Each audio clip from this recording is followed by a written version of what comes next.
Musical Talk, the UK's independent musical theatre podcast.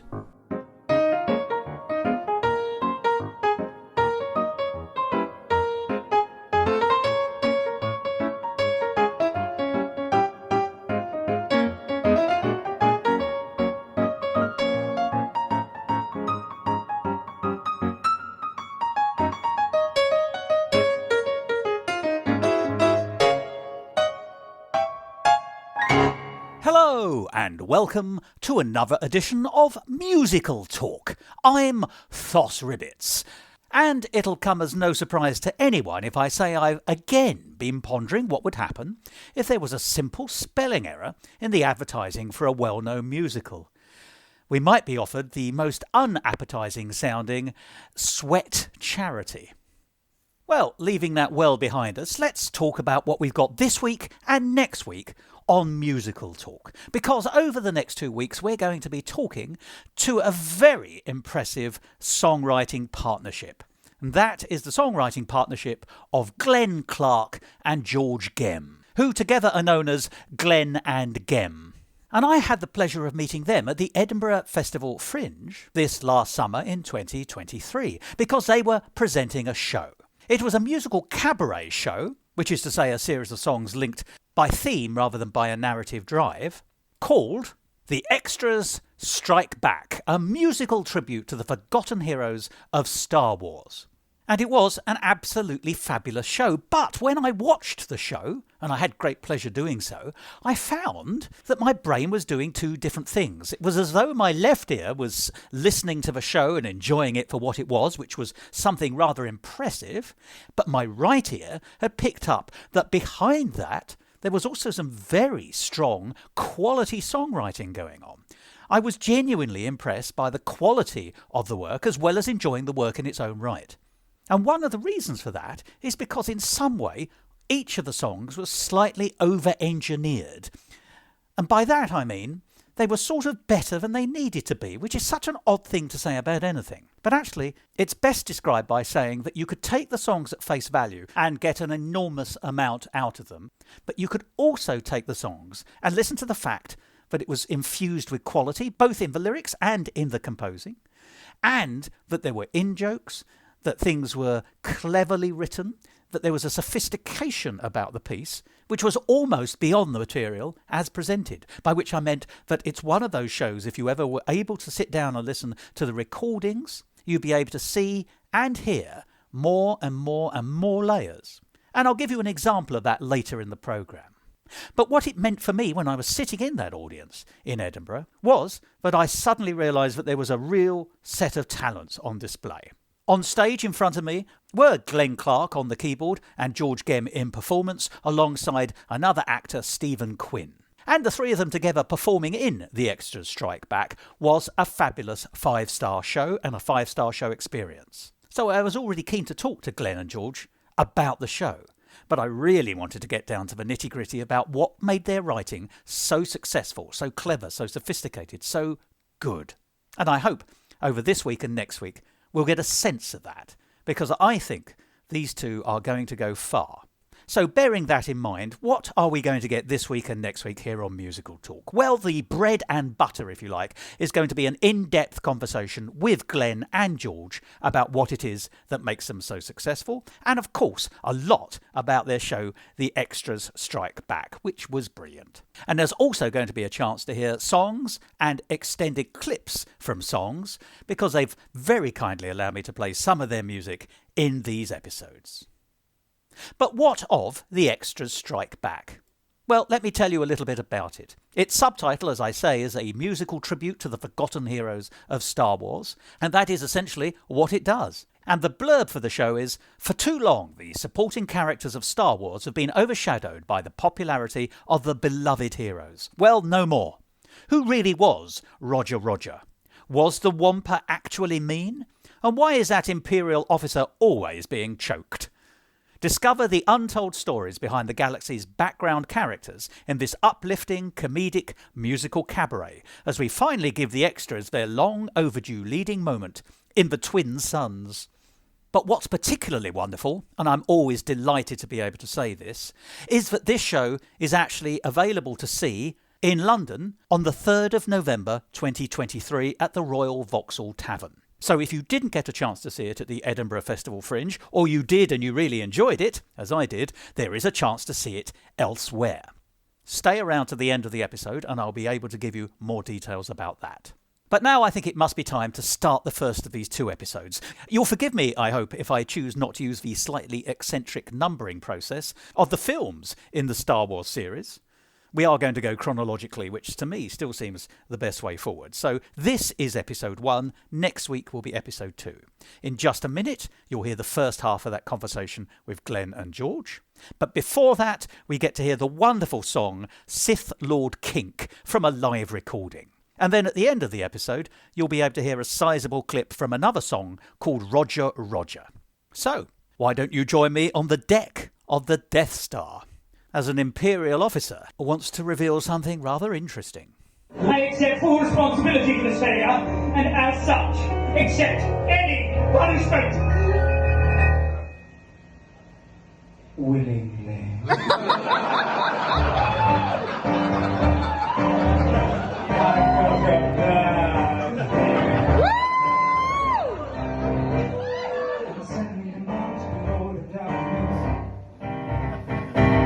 Out of line, I can make a real mess.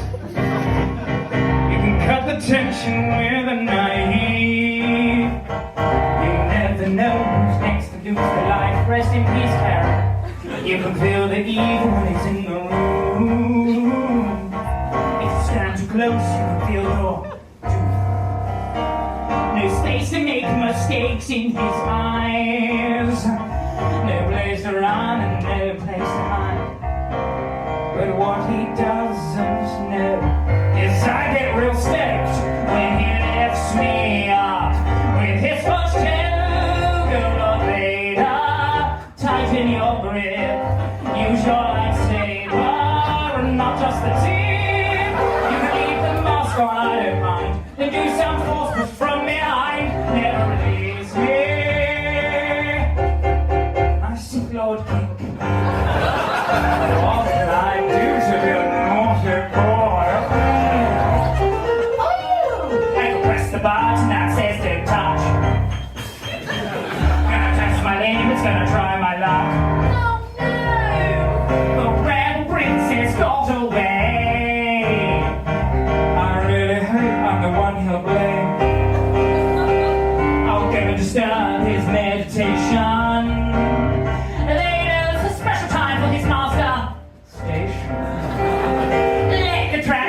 Be disabled, so my king I can be neighbor. Cause when he thinks he's being cutthroat, he doesn't know. I love for Lord Vader, I won't betray my leather daddy. Make me obey, call me a rogue or rebel scum. Use your rage, think of your mum. Be my master, my Sith Lord King. Hey, Lord Vader, is that a lightsaber in your pocket, or are you just happy to see me? Don't tie me out, Lord Vader. However will I get away? When Han Solo and Chewbacca escape, come and take me to hyperspace. Use your mechanical appendage and give it a blow. And don't forget to use first yeah.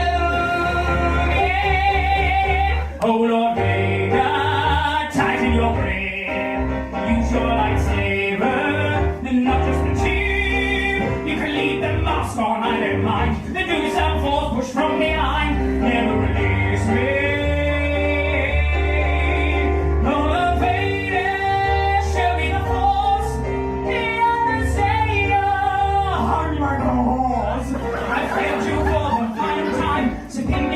Say you are mine. I don't know limits to go much further. Just to slap me good and say I am your father. Tell me you're giving. Take your giving. I'm not giving. But I'm giving. I'm not giving.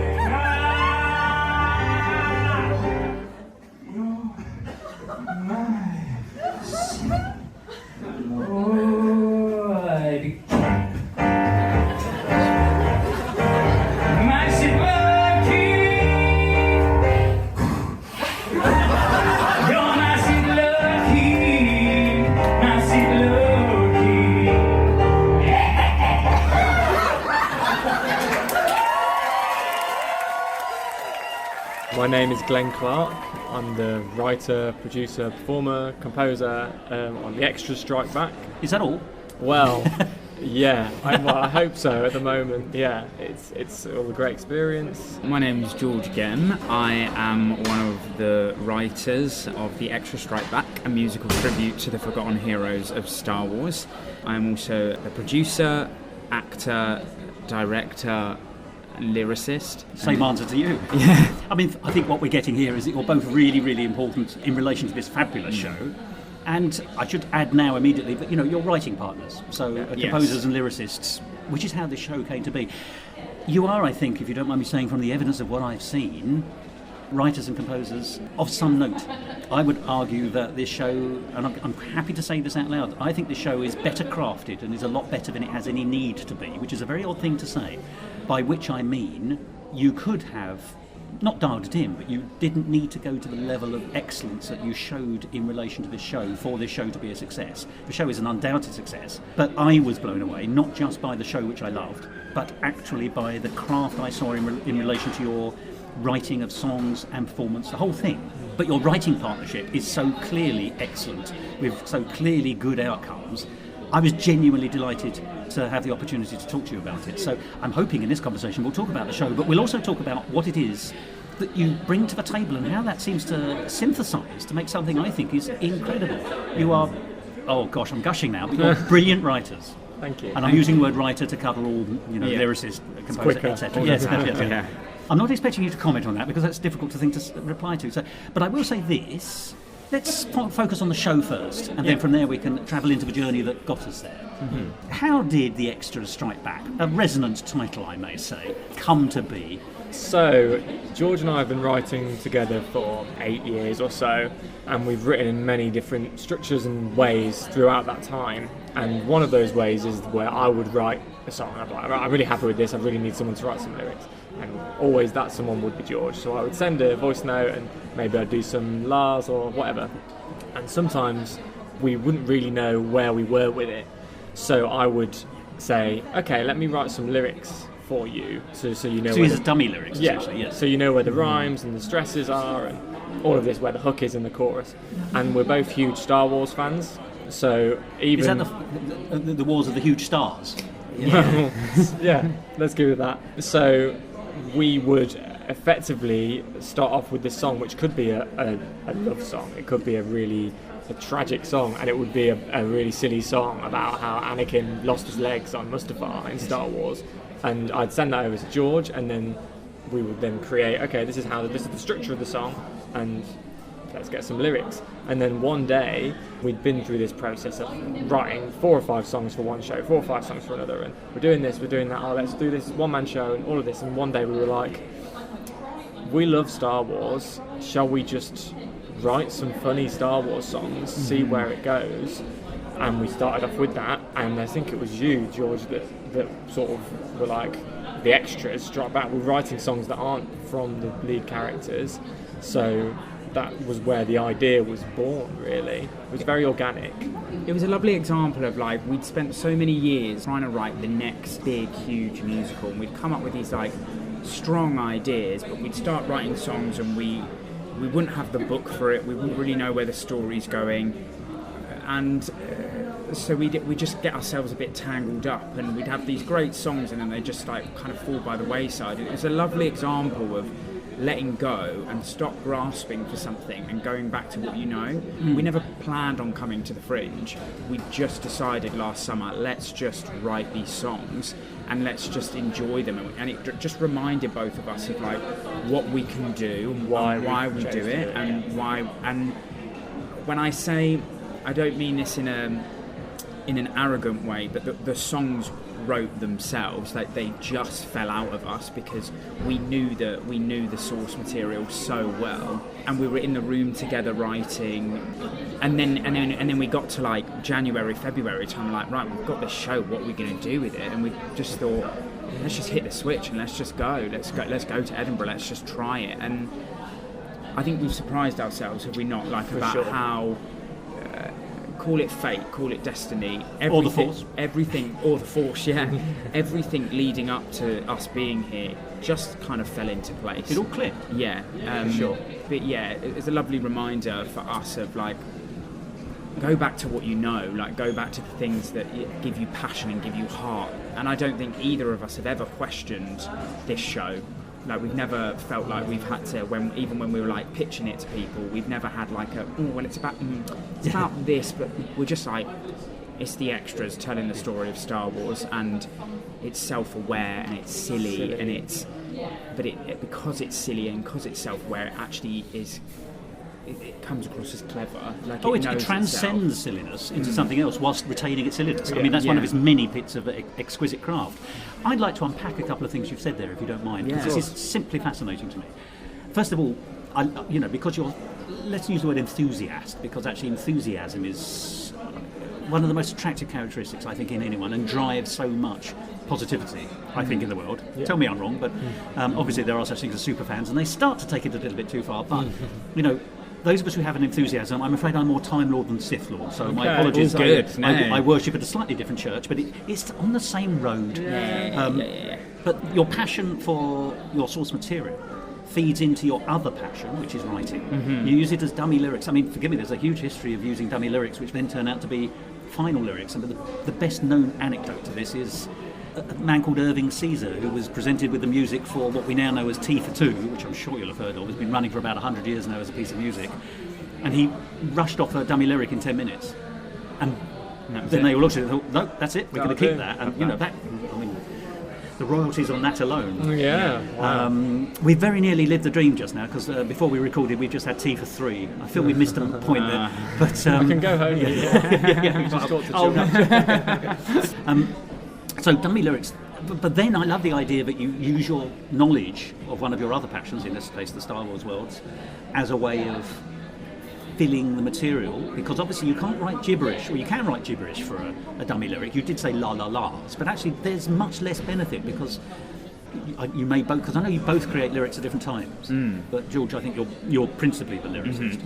I always think that when you're presented with music first, finding a lyric is in fact a way of navigating your way through a piece of music. You are the pioneer who's travelling through that piece of music on behalf of everyone who's going to hear it later, because you need to find out where to put the stresses.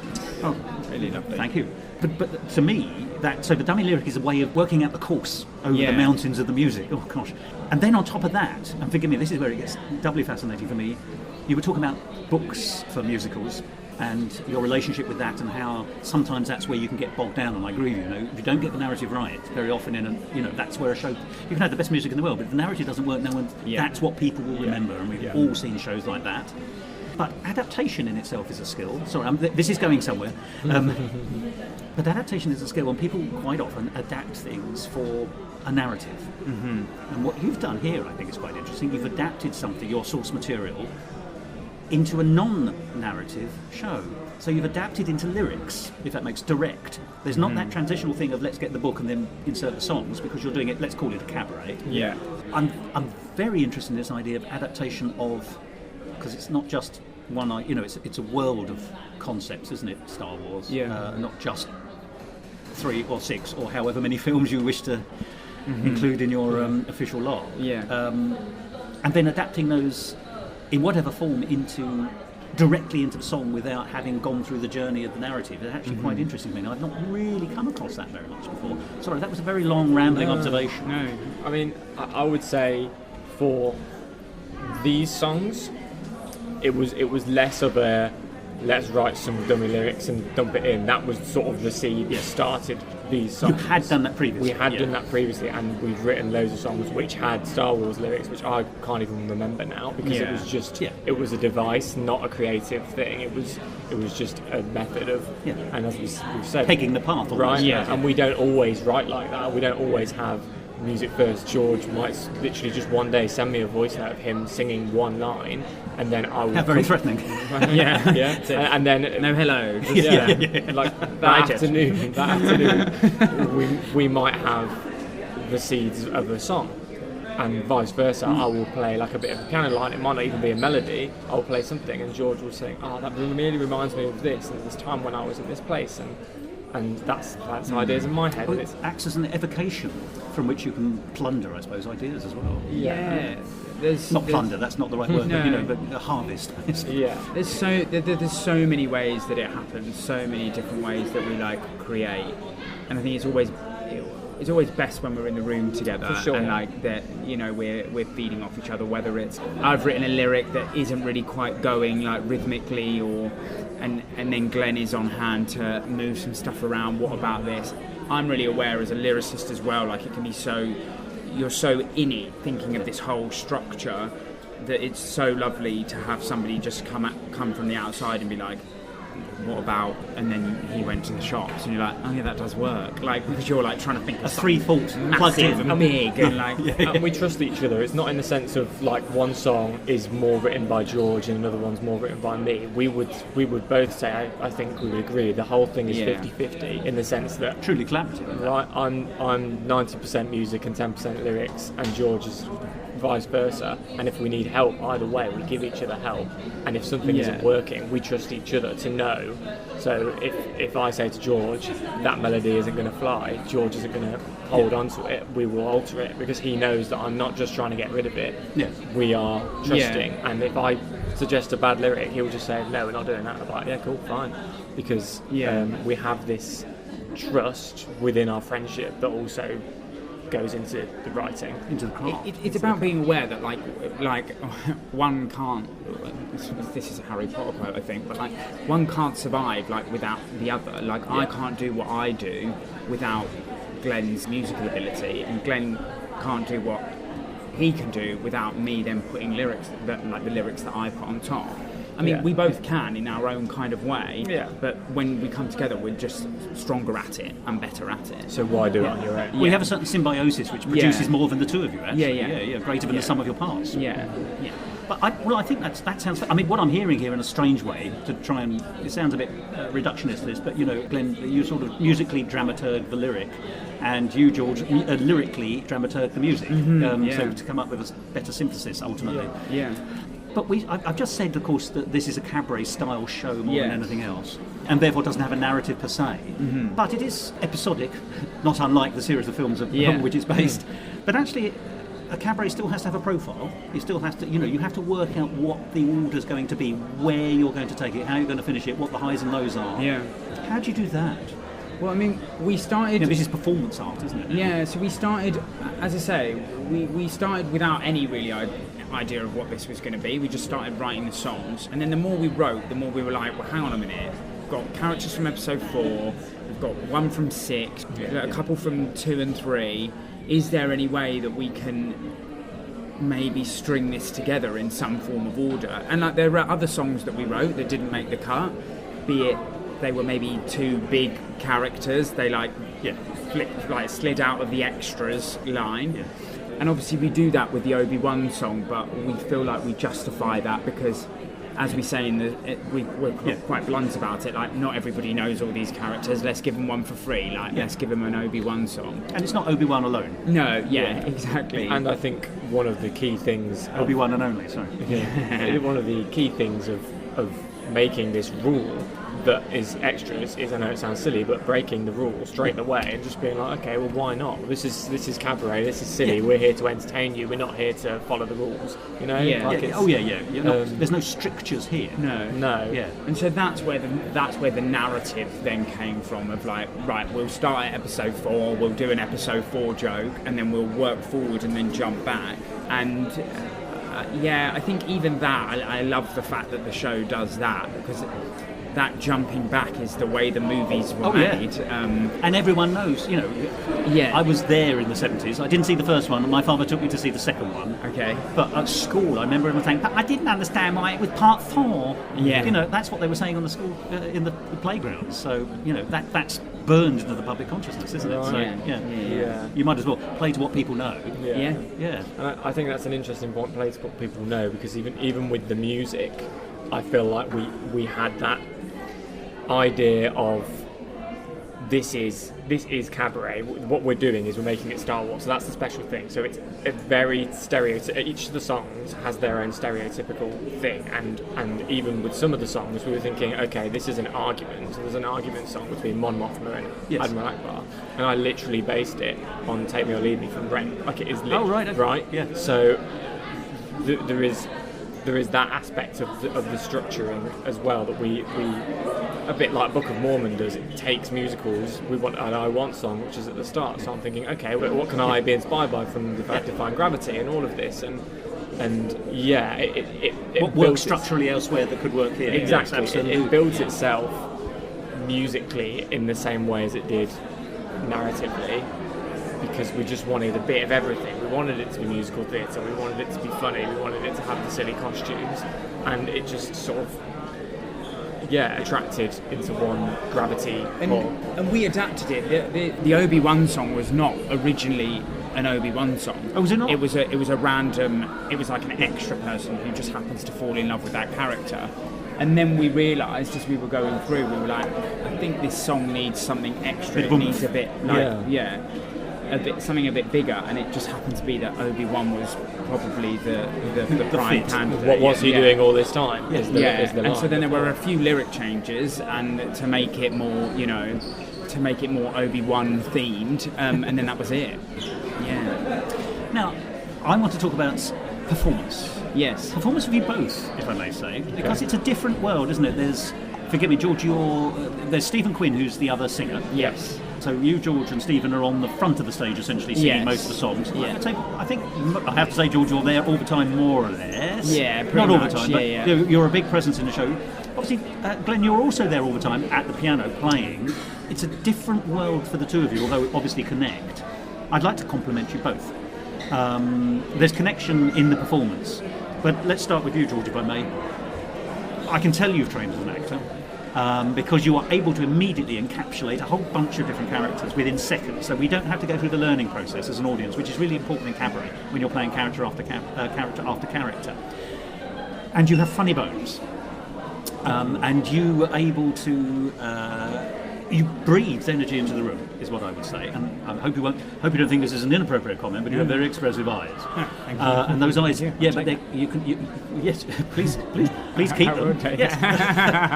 I like one as a memento. But I thought you own the stage, which is not in any way to take anything from Stephen or from you, Glenn, but to the manner born, I suppose, is what I'm saying. And yet, comic acting can be stifling.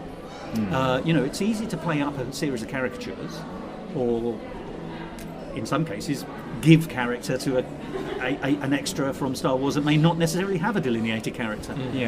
Your opening song is a really good example of that. Yes. It would be very difficult to write the biography of that character. Am I allowed to say the name? Go for it. The trash worm. It's difficult to see what the backstory is. One assumes in the workshopping of the original film they didn't spend that much time on that. So you're able to create a character, and yet I tell you where you got me. I was impressed from the beginning, because when you were playing the song about the attack on the temple of the junior Jedi. Oh yeah, the younglings. Yeah, but there's a vulnerability in your performance there as well as comedy, and that's a really strange combination. The very fact you're able to get laughter out of that very odd situation, that you play that character. I'd sort of like to meet that character elsewhere. That's that character comes to life. You do that all the way through. Very accomplished performance. Sorry, it's difficult to respond to things like that. I'm fully aware. I appreciate it. But it also reminds people, I think, that cabaret is more than just writing. It is actually about delivering. Some cabaret writers allow others to do that. You two can do this. Glenn, I want to talk to you about your piano. You're nicely understated, but my goodness, it's a rich sound coming off of your keyboard. And so much fun. This maybe takes us back to the writing as well, but I think a lot of people are concentrating on the lyrics and the performance, and quite rightly so. But actually, you're slipping in, or you've written in, there are moments when you overtly make reference to famous leitmotifs from the canon. There are also moments when I think I detected just one or two notes, maybe two or three, which are just slipped in almost as underscores in one or two songs. And I was sitting there looking at you. Well, you didn't look back, because you were concentrating, quite rightly. But I've got to. This is a very rich meal musically and in performance, as well as lyric. This takes me back to this idea that actually everything is very well crafted. You know, the scattering of the lyrics, the performance, the music, and there's joke after joke and layer after layer, and I'm sure if I saw the show again, I would see a lot more, for which I can only thank you both, but I also think it's going to be the secret of your success. Well, it already is the secret of your success because this show is a success. This takes me back to that original point of it being almost too good for what it should be, or needs to be. I'm really glad you took it to that level. Do you sort of recognise that you're still writing for this sort of famous West End Broadway show for a cabaret? Does that feel right like that to you? It's a good question. Just terribly delivered, yeah. I think I'm aware of what we're writing and how we write it, and I think I do have that belief in us as a writing pair. I think what we write is strong. I think one of the lovely pieces of feedback that we get is people singing the songs as they leave, and I think is that not like one of the biggest keys to musical theatre? Like, if you're whistling it at the bus stop the next morning, you've done a good job. Like you've transcended something, right? You've hit people in their heart, like because you've got they've remembered it, like you've moved something because like the brain has taken the opportunity to remember. I think we know what we're aiming for in terms of our career and what we would like to do, and we're aware that it takes time and practice and these perseverance, years, unfortunately, but and these years that we've been working out our craft have been so unbelievably beneficial. So I think we are aware. We're aware of it, but we're not aware of it. I mean, I don't want this to sound snobby, but I feel like there's a lot in modern music, and this isn't just theatre, that people hear what they want to hear, and things are churned out that people want to hear, and we could write that, and I think you can still write catchy songs within that, but my thing that I've always wanted to do is write things that are catchy but still have a musical identity and musical complexity, and don't get me wrong, I don't think I've succeeded in doing that in everything I've ever written, but because of what we've said before about this show and the way everything's come in, there's been so many building blocks that you can take musically. And you say about underlying score, well, yeah, there's loads. The music from Star Wars is so incredible, and it's rich, isn't it? Right. Any opportunity that I can nod to John Williams and say thank you for that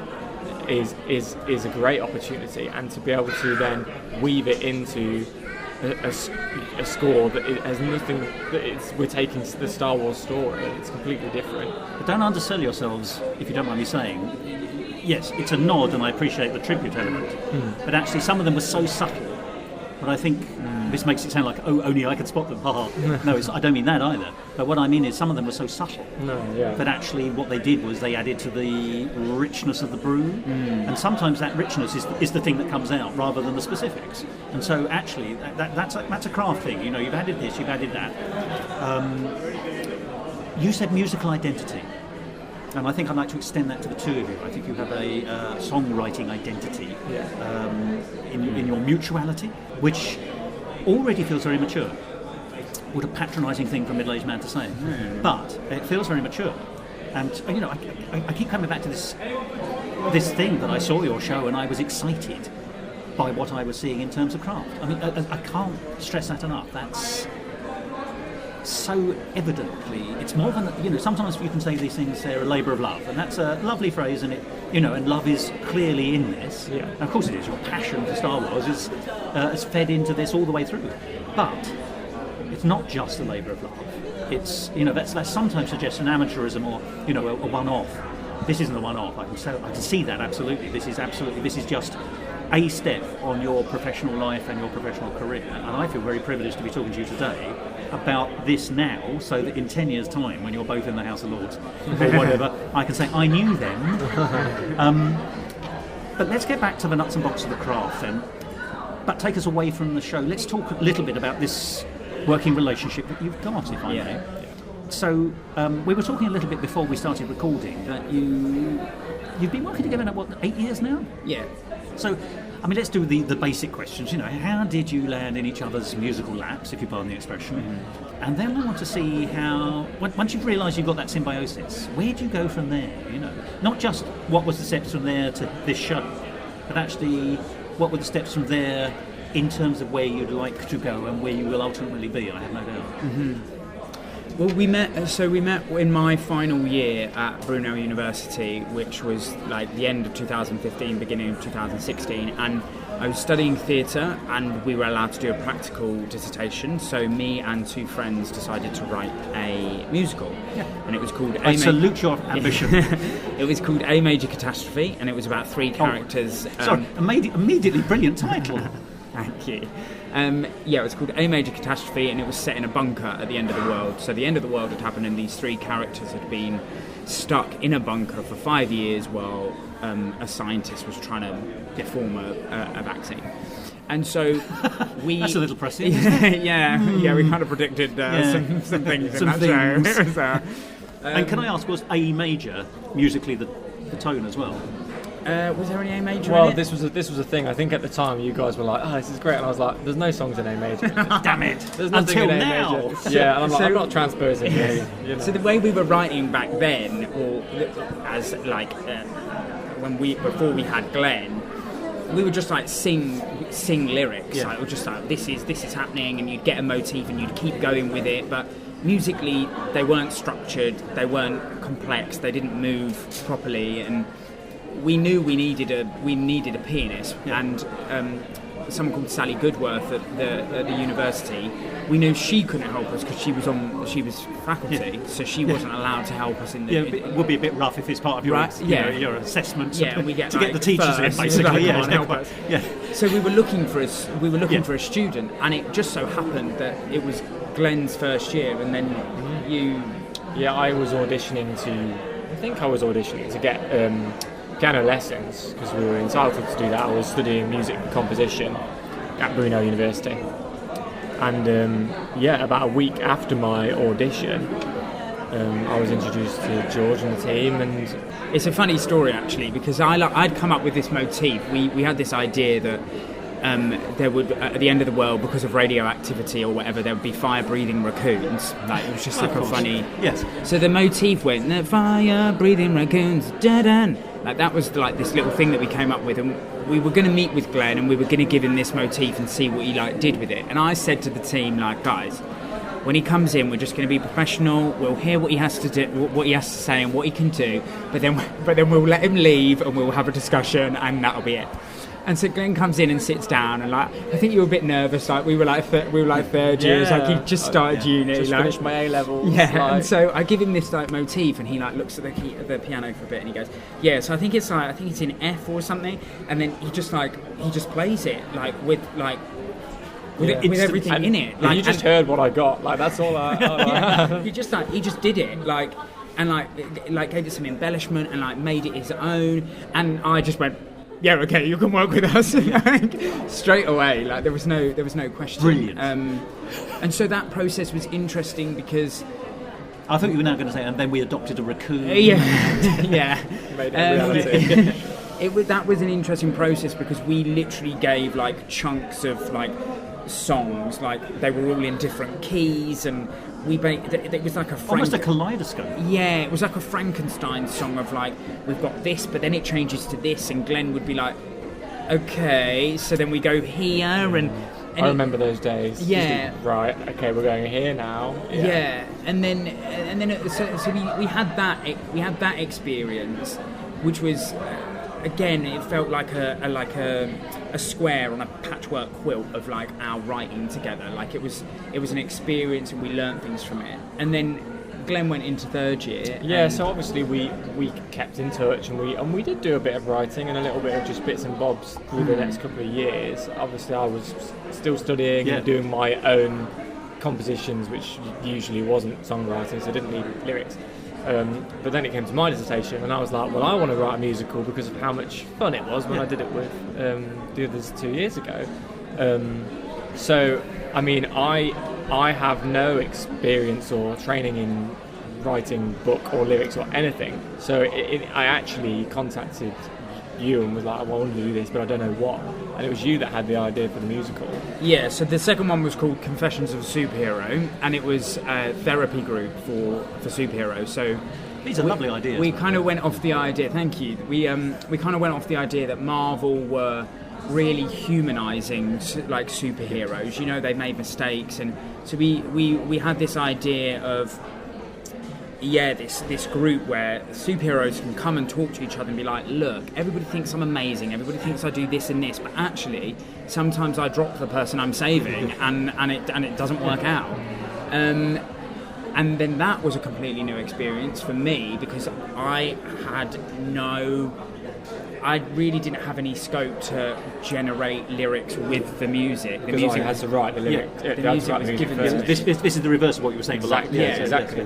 So the music was then given Fabulous to me. training. I guess you can call it training. I didn't know at the time, but it was a massive part of development. Yeah, and I found it quite hard, because you've got dun dun dun dun dun, and you're like, okay, right. So not only am I thinking about the structure of this verse, but this has to go dun dun dun dun dun. Whereas let's take Bob and Gary from this show. A rousing number from extras, yes. That literally came while Glenn was playing. I just sang, "We're the lava farmers of Mustafa," and that was it. It just that they were born together. And they feel so well made, because they're they happened at the same time.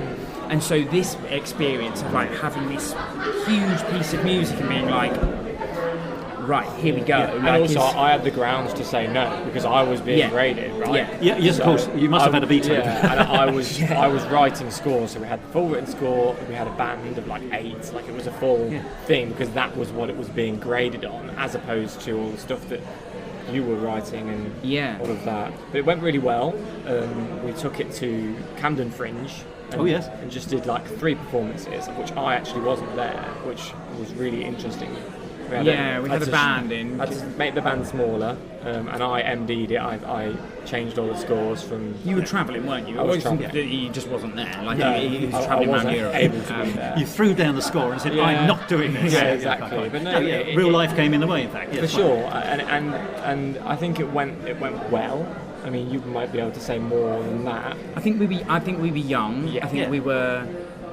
Something that this experience of being at Fringe has been lovely for is just putting yourself out there, and getting feedback. And I think it's the exposure, isn't it? And in the truest sense of the word, exposure. Yeah. Sure. And I think we were a bit nervous about pushing and even flyering and promoting.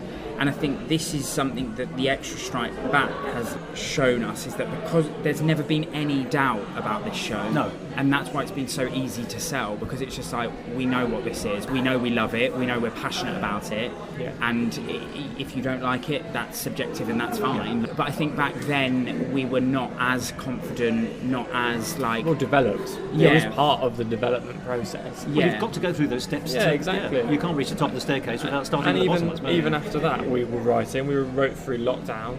We did a lockdown single. So it was the idea of everyone's in isolation and needs a bit of a lift. And so we contacted loads of people that we knew, and we said, "Do you want to do this song?" And long story short, we turned around a song from writing the lyrics one morning to then having sent it to everyone that evening. Goodness. And then the next day they sent us back the recording. So I mean, it's 48 hours. It was about 48 hours. I mean, that's pretty sharp, though. Yeah, I would say it was less than that. We were trying to push it on. It was a 24-hour thing, because there was 24 people in it, and it was all about time. Yeah. And we released it at 8 o'clock on a Thursday, which was the NHS Clap Day. Yeah, it was. It was raising money for British Heart Foundation. British Red Cross. Red Cross. Sorry. Yes. So. Yeah, it was great, and the single went well. But again, it was just one of those things that we didn't know the industry. We didn't know how to push it. We didn't know who to send it to. We didn't know who would listen to it. But you did it anyway. Yeah, we did it anyway. It's on that's Spotify. amazing. It's been on Spotify since lockdown. So, yeah, I think there's these definitive stepping stones that we have taken that we can look back and take really positive things from, but we will also look back and say, well, this worked well for that because we were this age and because we did it like that. But I mean, obviously we're going to get better as we go on and develop, but I think it's really important to look back and actually identify what was right and what was wrong about the different things. Oh yes, you have to look backwards as to go forward. For sure. Yeah. We're both very we are critical and we're perfectionists. I think you can't be self-indulgent, right? No, there's no room. Unfortunately, there's no room for sentimentality and craft. Yeah, we're having to tell each other but a lot this week. We really need to focus on the positives from each show, because there's times where we're coming up and we're going, oh, why did I forget that line? Or I can't believe my finger slipped from an F sharp to a G there, and these little things. And that's the perfectionist attitude, but we are really trying to focus on the positive. Can I say though, I've been to see a lot of shows, and I've seen some fabulous shows, and I'm not going to name it, but I saw a fabulous one-woman show, and she was only 95% on top of her script. Yeah. So she made 2 or 3 fumbles, but it made no difference to the enjoyment of the show. Yeah. There's sort of license in Edinburgh and more, I think, to do that. So you shouldn't beat yourself up about it. No. You're also right to note it for future learning. Yeah. It won't have marred anyone's enjoyment of the piece. For sure.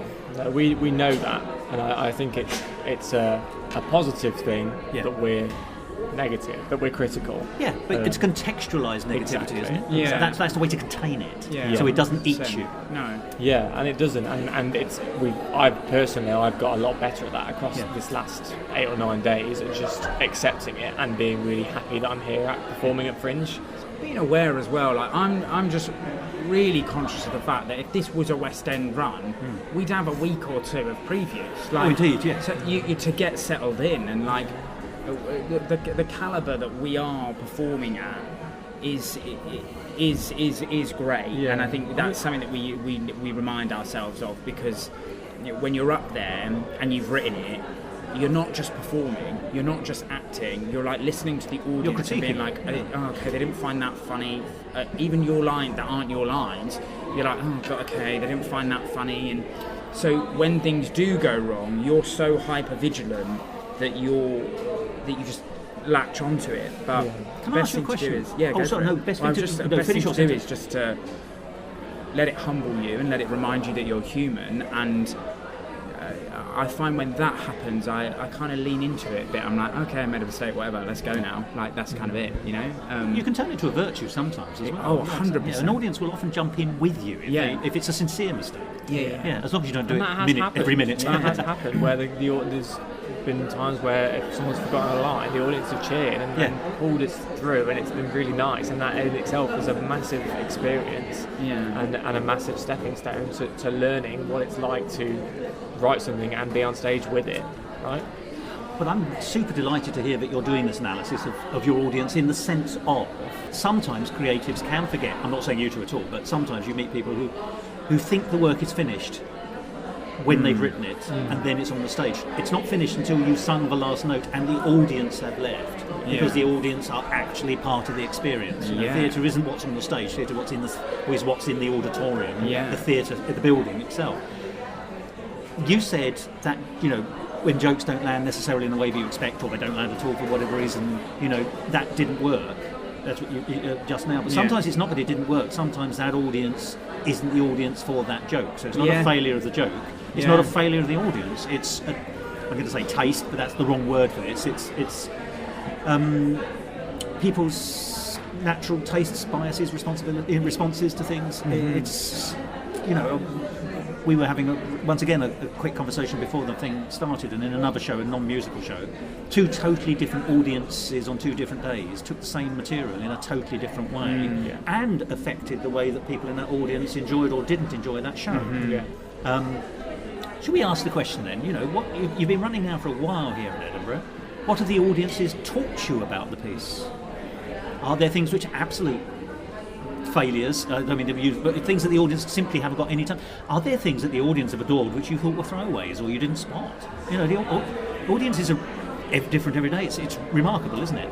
Yeah, something that really landed for me was I always thought that in the Obi-Wan song, I always thought Obi-Wan was funnier than he's being perceived, and it's not until doing this run that I realised, like, no, the Tuscan Raider is the funny of this song, because I think there are some lyrics that were written for Obi-Wan to be funny, and that's been really interesting as a writer and as a performer, to be up there and be like, okay, they're not finding this funny, and then the Tuscan Raider comes out and does everything the Tuscan Raider does is funny, and you're like, oh, okay, Obi-Wan is here to, like, he's like the foundation of this to support the funny of the Tuscan Raider. Something that I've loved hearing from people, it's the best compliment people give us about the show, is the people that have never seen Star Wars, the people that don't like Star Wars, who then say, I'm going to go and watch it for the first time, or I'm going to go and re-watch it because I want to find these characters and see their stories. That, to me, is theatre. Like, we're sharing our love of something, and we are like spreading that out, and, like, you know, giving that to other people. And whether people come because they love Star Wars, or they've come for the music, like because they love musicals, we think that when the impression that we're getting is that when they leave, they're changed in some way. They're like, you know, they either a newfound appreciation for the franchise, or we just really enjoyed the songs. Like, and it gives you a new hope. Yeah, it gives us a new hope. Yeah, nice. Yeah, nice plug. I'm here away. But that's, I mean, yes, you're right. It's the triangulation of engagement, isn't it? That they're engaging with you as performers, you're engaging with them, and then they're engaging not only with your material but with its source material, and then taking it away with it. I always think my own personal judgment on the quality of a show, I can enjoy it. You know, I've been to many shows which I've enjoyed absolutely in the moment, and then I almost never think of again, even though it's a great show. But it's let's say, I'm going to use the word shallow for want of a better word, or rather doesn't have depths, maybe a nicer way of putting it. And then there are shows that you discover you're thinking about a week later, or a month later, or a year later, and those are truly great shows, even if they haven't necessarily been great in performance, or, you know, sometimes there's an idea or a concept or a connection, that two-way, three-way, four-way thing. That if you do carry, as an audience, if you carry something away from a show, and the show has done something, and you're right, I think you used the word change. That is 100% correct, I think. That's really, I mean, I'm now going to talk from my own experience. I saw a show about the early proto-feminist modernist writer Catherine Mansfield, of whom I only knew her name. And the show was called Two Tigers. It's fabulous. And exactly as you just said, I came out of that show thinking, I think I need to read some Catherine Mansfield. You know, I want to now go back to her and find out what her writing is, and why was the piece I've just seen so full of passion for this original work. You've done exactly the same thing there, I think. I just want to go back to the Obi-Wan song, by the way, as well. It's interesting, isn't it? You can't fight perception too far unless you bring the audience with you. Because I think Obi-Wan is seen as a clever character. Yeah. And funnily enough, if you write clever characters with comedy lines, if people are set on that person being clever, that's just an example of their cleverness, not an example of their comedy. Interesting, yeah. Don't you think? And so it gets absorbed into the label with which they've been badged. Because some of his lines literally they've been written to be funny. Yeah. And there's one line in particular towards the end of the song that has not got a laugh the entire time. And I'm not offended. I just find that so interesting that it's not getting that. And I think, as you say, like, he is perceived as this clever character, and then he's but like he's on stage with this character that is inarticulate. Yeah, essentially. exactly. And I think that's probably where that interesting dynamic is coming from, and it's lovely to see that. Like, it's lovely to see the piece live and then, like, be what the piece is going to be rather than what we expect it to be. That's very interesting. I mean, it's also that realisation that, you know, we were talking about a show doesn't finish when you finish writing it, because the audience will take it further and then it goes on and blah blah blah. But you're quite right. It's organic, and the show never finishes, does it? Because even when you stop, there'll come a point where this falls out of your repertoire, but it will live on in your mind, and then you'll suddenly, 20 years after the last time you performed it, one of you will wake up in the morning thinking, oh, I've been thinking about that song, we should have put a different punchline in or something, because Ronnie Barker was continually rewriting in his head the end of the punchline for Four Candles. the famous sketch. Ah, yeah. And, well after it had been televised. And you think, well, you can't do anything with that particularly, but there we are. Yeah, interesting.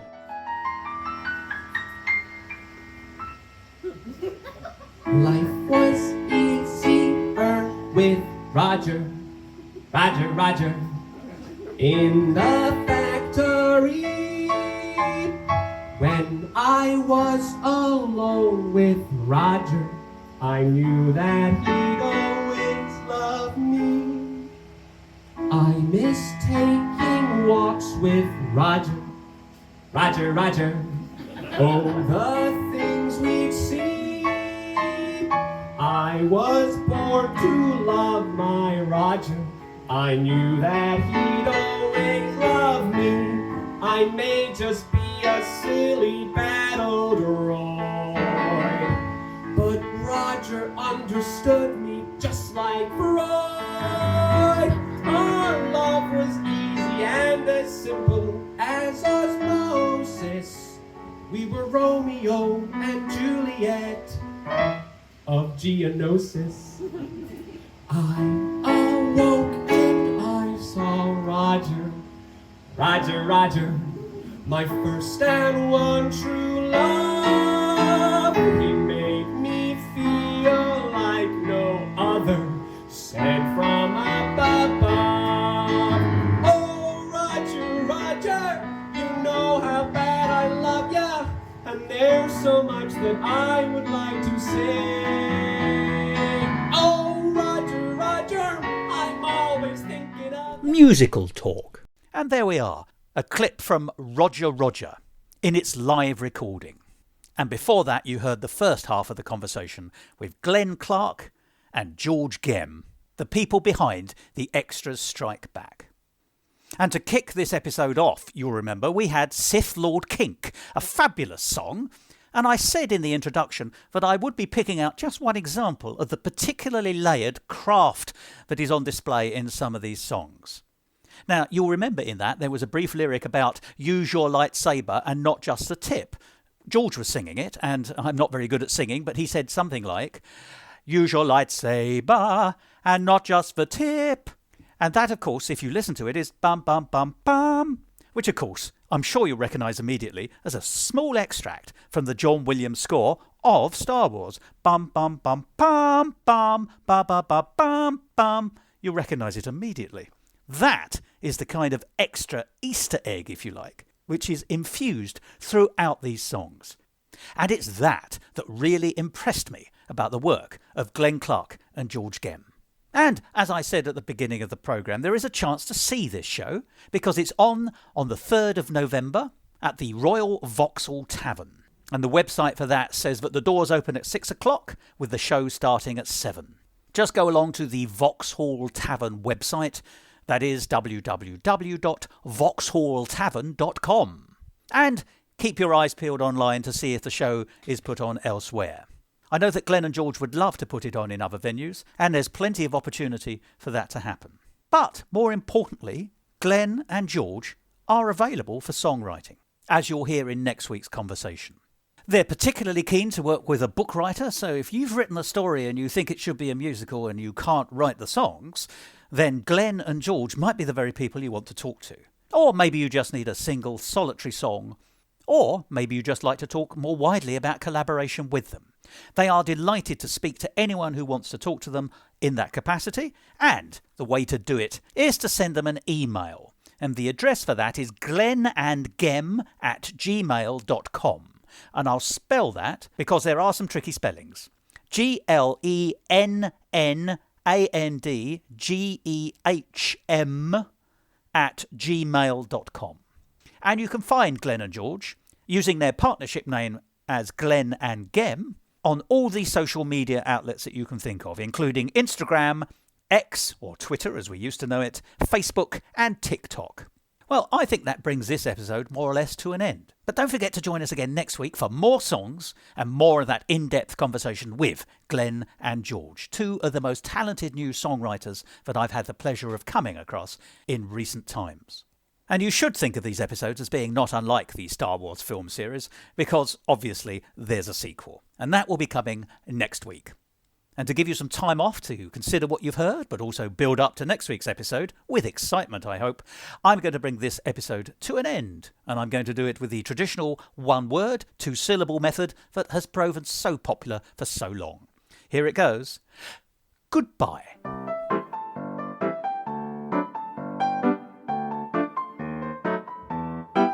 This episode of Musical Talk, edited and presented by Thos Ribbits.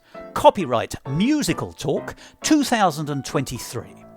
Except for the songs, where the copyright remains with Glenn and George. And my enormous thanks go to them for allowing me to use their songs in this episode.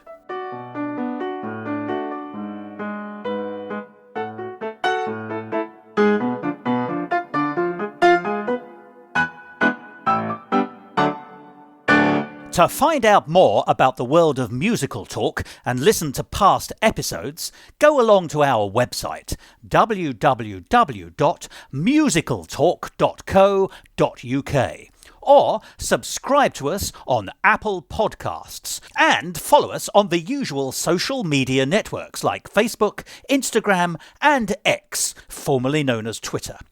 And if you want to follow me on the latter, you can. At Musical Talk Thos. I think for you, and this goes back to the point we made earlier about songs for performers. Do you want to say that sentence again? Songs.